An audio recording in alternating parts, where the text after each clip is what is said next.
கர்த்தருடைய பரிசுத்த நாமத்துக்கு ஸ்தோத்திரம். சாதிசான மறந்துட்டாலும் மறக்காத தேவன் ஒருவர் நம்மளோடு இருக்கிறார். அத்தனை இக்கட்டு நெருக்கத்திலும் தேவன் நம்மளை பாதுகாத்து இருக்கிறார். கர்த்தர் செய்த நன்மைகளுக்கு ஸ்தோத்திரம். ஹல்லேலூயா. உனக்கொருவர் இருக்கிறார், உன்னை விசாரிக்க துடிக்கிறார், உன்னையும் என்னையும் இயேசு நேசிக்கிறார், உன்னை உன்ன கைகளில் வரைந்திருக்கிறார். உனக்கொருவர் இருக்கிறார்,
விசாரிக்க துடிக்கிறார், உன்னையும் என்னையும் இயேசு நேசிக்கிறார், உன்னை உள்ள கைகளில் வரைந்திருக்கிறார்.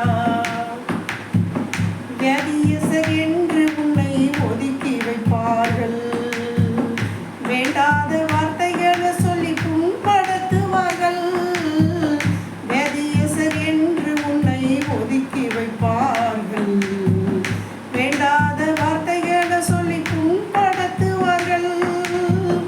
வாழ்வதா சாவதா என்று நீ அழுது புலம்பிடுவா, வாழ்வதா சாவதா என்று நீ அழுது புலம்பிடுவா. வாழத்தான் வேண்டும் என்று வியாதியிலே சுகம் தரவே உனக்கொருவர் இருக்கிறார், உன்னை விசாரிக்க துடிக்கிறார், உன்னையும் என்னையும் இயேசு நேசிக்கிறார்.